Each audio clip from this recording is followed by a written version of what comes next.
Welcome to the Story Lab. This week we're talking about responsibility. While we take a look at some of the hardest workers in nature. They're tiny but speedy.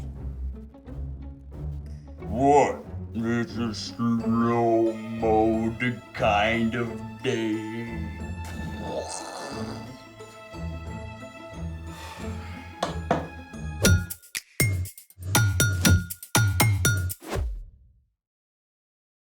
Hey, I'm Carter. And I'm Zeke. We're talking about responsibility, which is showing you can be trusted with what is expected of you. Okay, what's with the slow-mo? Winter break was so awesome. Sleeping in every day, no place to go.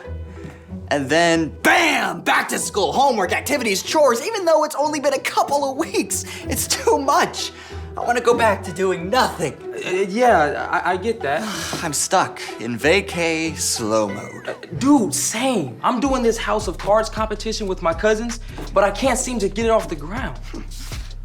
Oh, that's so cool. I would totally live there. Yeah, well, I'm good at sketching ideas. Building, not so much. Persistence, my friend. Dude, I've tried this 37 times. But you lack expertise. Oh, you're the expert? Well, my grandpa's the hardest working guy I know, and he's taught me everything he knows about building anything. Cards included. Sweet. Let's make it! All you need to build a house of cards is a deck of cards. Done. Oh, hey, is that Cyrus on your cards? Best dog ever. He's been in the family almost as long as I have. Well, show me what you got so far. Okay. I start like this. Okay. Wait, okay? I just need to get them to balance. Let me try again. Okay. There. Cool, so now Can I take a crack at it? be my guest. Oh, I'm always prepared. We can each build one. Alrighty. So first, you start by making a triangle, or as sciencey people call it, an apex. Then, you build a second one right next to it. And after that, you put a card right on top, like a roof. Whoa, hold on. That is exactly what I've been trying. Where and when did you get these? Well, my aunt gave them to me for Christmas. She had Cyrus's picture printed and everything. So, the cards are brand new. Yeah, I opened them this morning. Aha! Aha! But come on, can I get a light bulb? Want to share your light bulb moment? Yeah. Friction. Friction? Friction is a force that acts between two objects that are in contact with one another. It slows or stops movement between the two surfaces that are touching. Without friction, you get what happens when Mom asks me to mop the floor.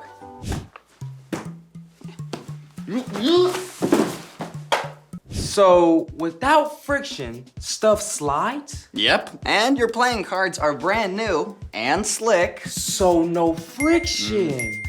So, if I want to build a house that sticks, I need to wear these out. Or just use some of mine. Let's get to work. Speaking of work, it's time for The story before the story.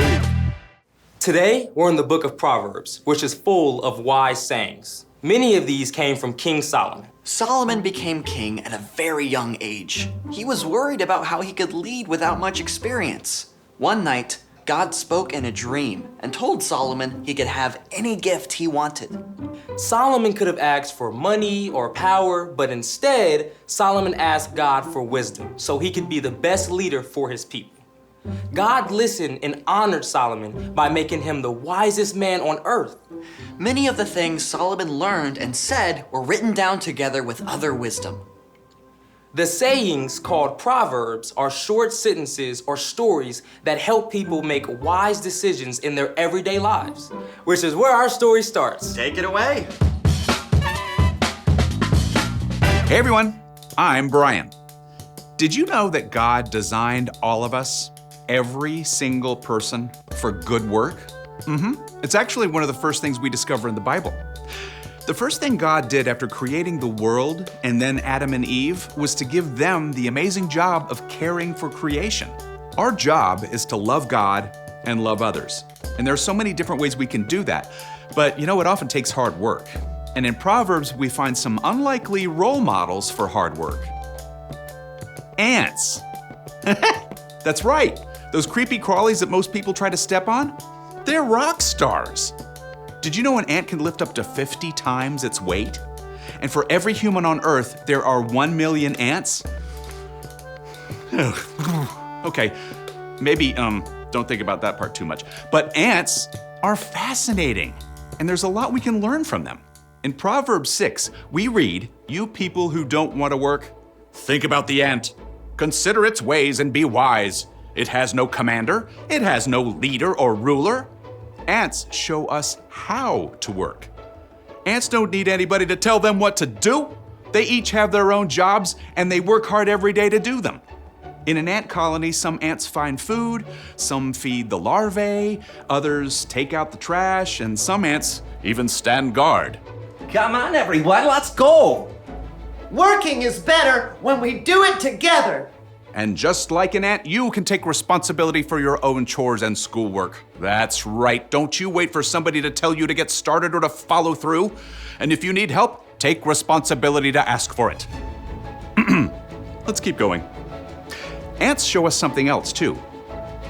But it stores up its food in summer. It gathers its food at harvest time. So ants also teach us when to work. They know the best time to put in hard work. In the summer and fall, there's lots of food. Ants gather plenty to eat for themselves and to take back to the nest. Oh, maple syrup jackpot over here. Need an extra hand, leg, with this aphid. Then in the winter, the ants can cozy up and rest, staying warm together safely below ground. You know, that's a great picture for us. When it's time to work, work hard. And when it's time to rest, rest well. Learn how to truly take a break. Not on a screen, but hanging out with friends, spending time outside, discovering something new, or just being still. God designed us for both rest and work. They go together. Okay, let's take a look at the whole thing together. You people who don't want to work, think about the ant. Consider its ways and be wise. It has no commander, it has no leader or ruler, but it stores up its food in the summer. It gathers its food at harvest time. So, in the spring, when the ants are out and about, take a good look. I mean, you might just discover a whole new world. The end. Wow, ants are amazing. Though I still don't want 1 million. Well, the best thing is they don't give up until the job is done. So what's our part in the story? Well, one of the reasons ants are awesome is because no one has to tell them to work hard. They know what to do and they do it. You mean they anticipate? Yeah, well, you know, they actually do. In fact, Jesus is the most incredible example of what working hard means to us. He came to rescue us, and he followed through to the very end. I never thought about it that way. We've each got work to do too. That's for sure. You probably know what your parents and teachers expect of you, like making your bed or doing your homework before dinner. And you don't have to wait for somebody to remind you 3 times, just jump to it. Like I could surprise my parents by putting the dishes into the dishwasher before they even ask me to. Or if you see someone who needs help, don't wait for them to ask, offer a hand. That's right. And even if a job feels hard or frustrating, you can stick with it. Come on. Like my laundry, because somehow there's always more. Yeah, it's even important to work hard when your part doesn't feel super important, like in a group project. Your hard work is actually a way to love others and honor God. So take a lesson from 1 million of your tiny friends. And do the work God designed for you. I think you got it. Keep your eyes out for the ants and see you next time. So, here's the thing. Work hard even when you feel like giving up. Even when life seems as slippery as a new pack of cards. Oh, hey, check this out. Look where hard work got us. Hey, I gotta wear these cards out too. How about a game of Snap? Hard work, but somebody's got to do it. Thanks for joining us in the Story Lab. See you next time. 1, All right. 2, 3, 4. Snap!